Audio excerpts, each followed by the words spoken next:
Okay, so a little bit ago I made a video about Inside Out, in which I said it was Pixar's last great movie. And again, just to reiterate here, I'm not saying that the movies they did after that are bad. It's just that, in my opinion, they don't quite reach the same level as like all of these. Now, Kelsey and I saw the second one in theaters, and now that it's out on Amazon, I've watched it again, and I can finally say that Inside Out 2 is... Actually, like, okay, it's fine. It's pretty good. But hey, what do you say we talk about it for a little bit? So come along, kids, let's take a walk. So Inside Out 2 is mainly broken up into 3, like, parallel plot threads or whatever, with Riley, Joy, and our new best friend, Anxiety.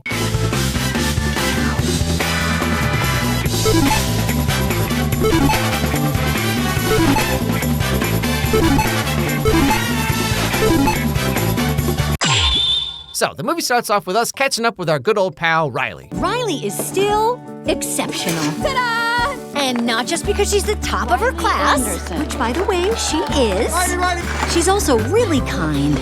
Oh, and she's officially a teenager now. Oh, jeez. Oh, no. Get ready for her internet search history to be full of the worst AO3 fanfic anyone has ever written. My mother was heavy in debt to a local mafia boss. She was forced to sell me into slavery, and so I had to move in with my new masters, Shadow the Hedgehog and Tony the Tiger. So first thing, Joey and friends fill us in on what's been going on between this movie and the first one, and all the big and small ways Riley has changed. Riley's personality islands are still going strong. Glad to see Boy Band Island finally broke up. But Goofball is still monkeying around. But where's Family Island? It's right there. Oh, there it is. Well, yeah, it probably wouldn't be so small if parents didn't always somehow get like 1,000 times more annoying as soon as you turn 13. Coincidence? Now, back in the first movie, the main big MacGuffin thing was Riley's memories and how they relate to the emotions, right? But in this movie, they've gone one step further, and now we have Riley's beliefs. But we realized her islands aren't the only things made by memories. Way down at the root level, these memories were also creating beliefs. Homework should be illegal. I'm a really good friend. So the whole thing with beliefs is that her emotions and memories work together to form these like self-affirmations about who she is and how she thinks or whatever. Like being a good friend. Did you know the change in your couch could change the world?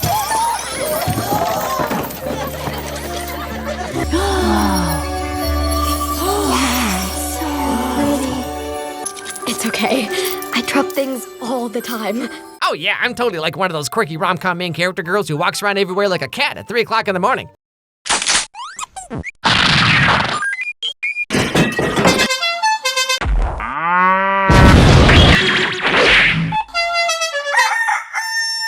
Sorry, I'm just trying to get a glass of water. Turns out when you put all of those beliefs together, they make the most wonderful thing of all. Her sense of self. I blame farts on other people. An oldie but a goodie. Was Bridgerton ever actually good, or were we just in lockdown? Oh, that's nice. I can't wait to get into astrology and never take responsibility for my bad personality traits ever again. So part of keeping Riley's sense of self on the right track is that Joey's been sending all of her bad memories to the back of her mind, so she never has to think about them ever again. This is for all those memories that belong in the back of the mind. Like this penalty one. It's weighing on her, so let's lighten the load. A one-way expressway to, we're not gonna think about that right now. Woo! Yep, and that's where they stay until about 11:48 p.m. when your brain just randomly goes, hey, remember that time when you found out all your friends went to the movies and didn't invite you? Yeah. Or like that time when the waiter said, enjoy your food, and you said, thanks, you too? Yeah. Remember when you invested years of your life into a relationship and found out the other person just thought of you as a safe stopgap until they found someone they actually liked? What if we just never slept ever again? Okay, so remember back in the first movie how Joey learned about, like, artificially trying to control Riley's mind was bad or whatever? Well, guess who does not remember learning that lesson, apparently? But all the same, one day, despite Joey's best efforts, everything changes.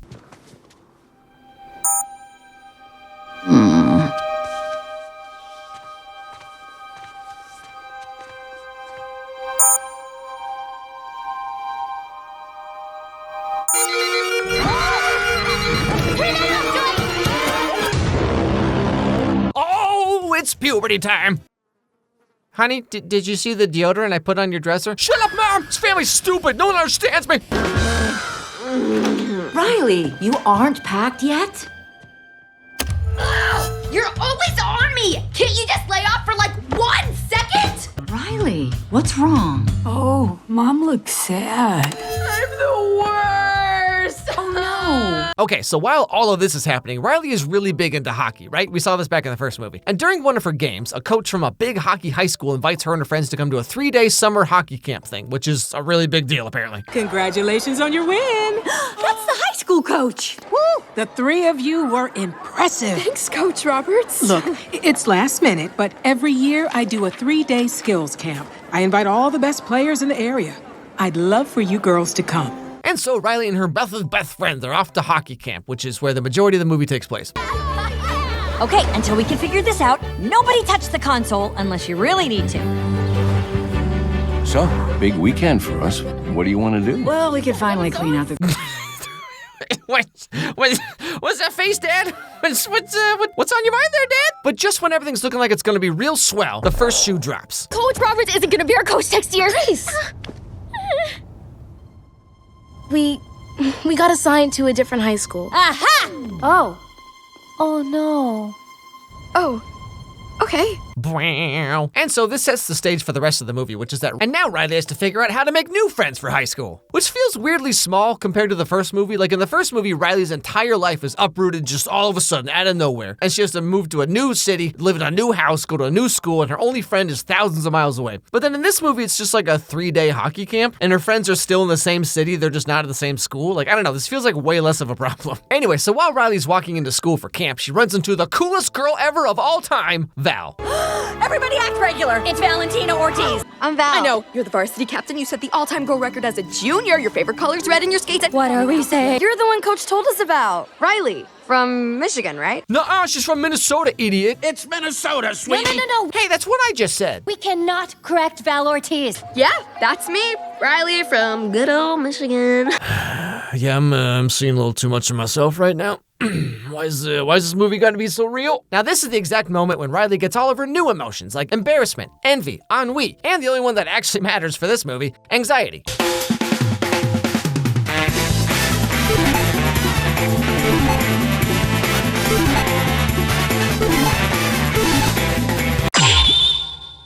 Maybe you could just stay in one place? Anything. Love that. And what was your name again? Oh, I'm sorry. I can get ahead of myself. I'm anxiety. You make Riley happy. Sadness makes her sad. Fear protects her from the scary stuff she can see. And my job is to protect her from the scary stuff she can't see. Yeah, like Fraggles. So like I said, in this movie, they introduce a bunch of new characters who add pretty much nothing at all to anything. Like they're not even plot devices, they just exist. The movie is quite literally just about anxiety, and that's it. Played by Maya Hawke. My team has run all the data, and we're looking at the following likely scenarios. First, we don't take this camp seriously, and we goof off with Bree and Grace. Riley looks really uncool in front of Val. You know, I've talked about this before in lots of other videos, but using celebrities as voice actors is just so, like, you know? And like, sometimes it's fine. I mean, Amy Poehler is a very funny comedic actor, so she's very good as Joy. But like, all the stuff that Awkwafina's in, or like in this movie with Maya Hawke, it's like, they're just not really cut out for this. Like the scene we just saw, right? My team has run all the data, and we're looking at the following likely scenarios. First, we don't take this camp seriously, and we goof off with Bree and Grace. Riley looks really uncool in front of Val. I know this is just a nitpick, but Maya Hawke's voice is not at all doing what the character is doing. Like throughout the movie, there's a lot of these weird disconnects between the voice and the character. Why is using real voice actors such a crazy idea these days? Pixar doesn't need celebrity marketing for Inside Out 2, okay? Like it markets itself, clearly. But whatever. Anyway, so the next chunk of the movie is that anxiety starts to take the reins a bit because Riley's normal emotions are just not really cutting it anymore.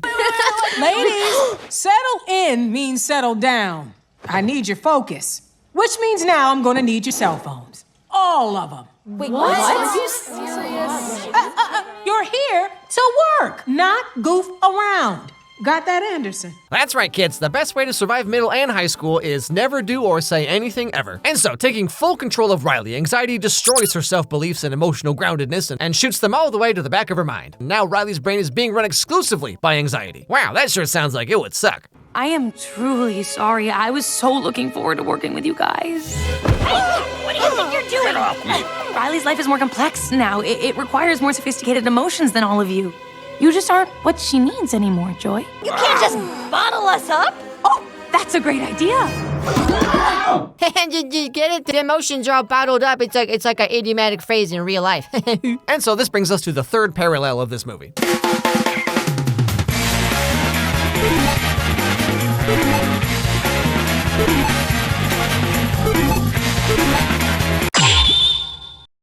Now, for pretty much the rest of the movie, Joey and friends are stuck doing the exact same story arc as the first movie, which is that, like, in the first movie, Joey and Sadness had to travel through Riley's mind to bring Riley's happy core memories back to the control room. And now in this movie, they have to travel through Riley's mind to bring happy beliefs back to the control room. Like, it's almost exactly the same movie as the first one. Except in the first movie, the villain is just this abstract concept of, like, the world changing around Riley against her will and her feelings of powerlessness to do anything about it. But then in this movie, the villain is just this weird little dude. There are some cute and funny parts along the way, like when they meet Riley's secret video game crush, for example. Totally fine. Hey there. You know what we call that? Denial. Can you say denial? Hi, friends.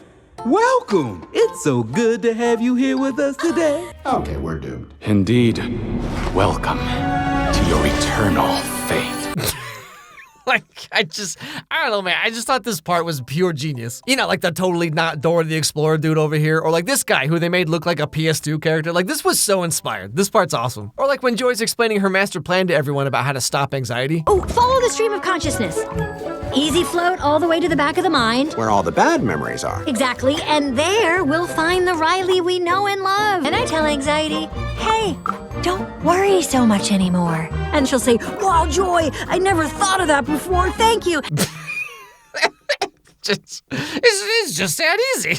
Hey there, honey, I know you're going through a lot right now, but like, what if you just tried being happy instead? Holy crap, Mom, you did it, I'm cured. Now, while Joey and friends are doing their little quest thing, anxiety has full control of Riley, like I said. And Riley is trying her gosh darndest to impress Val and her friends at the expense of Riley's old friends, who she's just being like a big old jerk to. So, Michigan, who's your favorite band?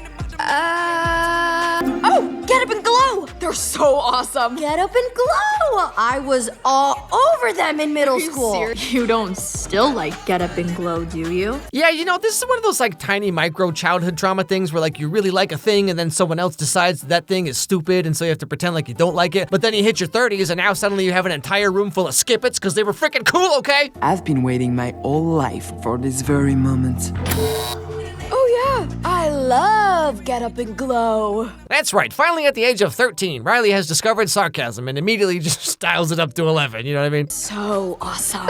Riley, what are you talking about? You love Get Up and Glow. Oh, hey guys. Oh, why are our best friends always trying to hang out with us? Come on, Riley. We just went to their concert. Oh, yeah, we had a great time. I'm telling you, these are some pro-level eye rolls right here, okay? The world has not seen eye rolling this hard since my mom told me she was gonna chaperone the 8th grade dare dance, okay? Okay, you know what I'm saying? And of course, this all manifests inside Riley's mind as well.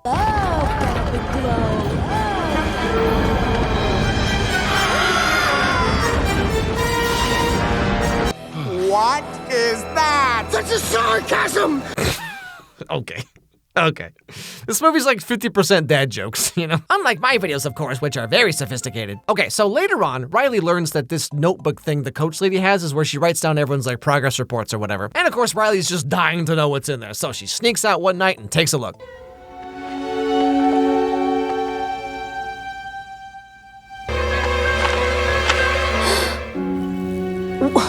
Not ready yet? Wait, Coach already decided? You know, this part kind of feels like it's supposed to be on the same level as like when Riley stole her mom's credit card and ran away from home and all that, except like she's just looking at her own progress report, which I feel like she has every right to see anyway. But all the same, this puts anxiety into hyper mode and she has to come up with the greatest idea thought light bulb of all time.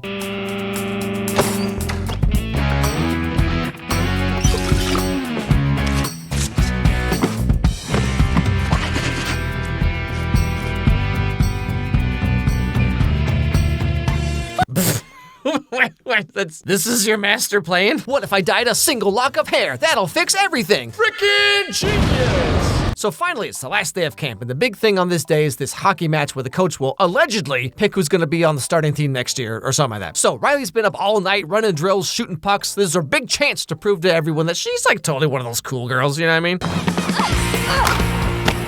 on! Oh, man! I'm not good enough. You have to score!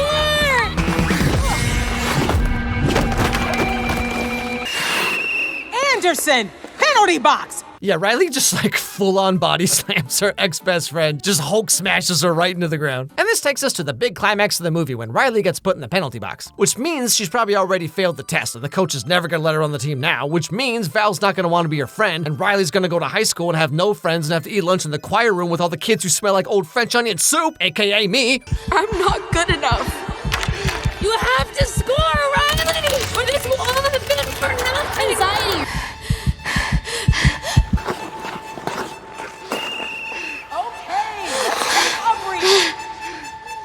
And right then, that's when Joey and friends show up because they finally find Riley's like positive affirmation atomic fusion reactor or like whatever this is. And that's when Riley gets hit with a full-on panic attack.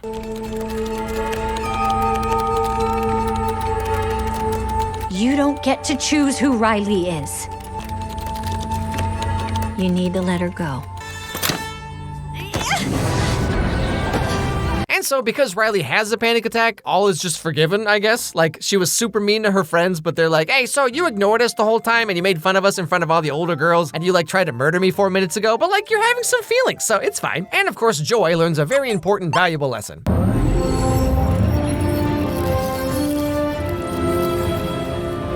I'm selfish. I'm kind. I'm not good enough. Mistakes. I'm nice. I'm mean. I'm a good friend. I'm a terrible friend. I am strong. I need help sometimes. What? You mean all the emotions are important, actually? Man, I sure wish we all learned this lesson like 7 years ago. And so in the end, everything turns out perfectly fine, which Riley will totally definitely internalize and will never have anxiety ever again, I'm sure. Oh, is it Coach's email? No, it's Bree and Grace. Hey, look, if you don't make it this year, there's always next year. I know.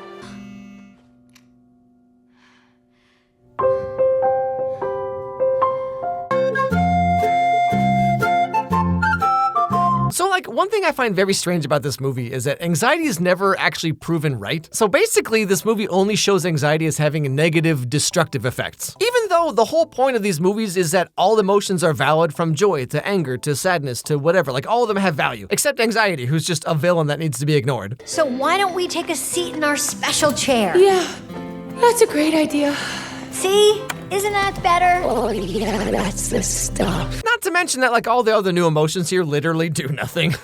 like why is envy even here? This movie feels like they really wanted to just make a movie about having a panic attack. And then they built everything around that because everything else in this movie is so unimportant. They even marketed the movie as having a realistic panic attack, which is such a weird thing to use as a marketing strategy. Like the new Puss in Boots movie also had one of these, but they didn't really talk about it, and so people latched onto it organically, right? But it feels so disingenuous to be like, hey, we're putting a panic attack in our movie too, okay?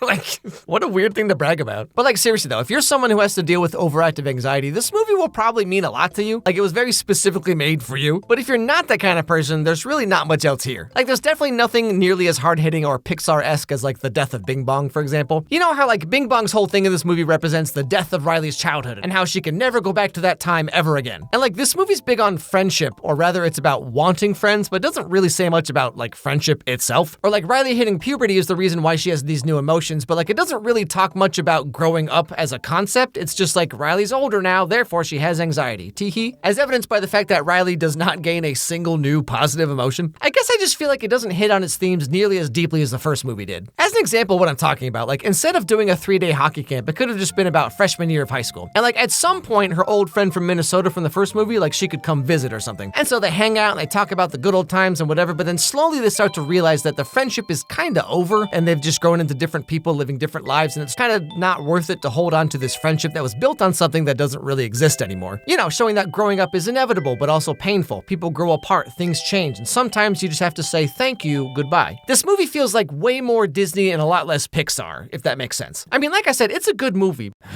but it just doesn't quite have that magic spark to it. You know what I mean? Hey everybody, thanks for watching this video. If you liked it, please watch another one, because that's how the algorithm works. So click on this one that's being recommended to you right now, right here on the screen. It actually helps a lot if you do that, because like that's how YouTube knows that my videos are worth caring about. Also, if you have any movies or TV shows you'd like to recommend, send me an email at alexmeyerscontact@gmail.com and I'll put them on my absurdly long list of movies that I need to get to at some point. Anyway, hope I made your day a little bit better, and I'll see you all next time.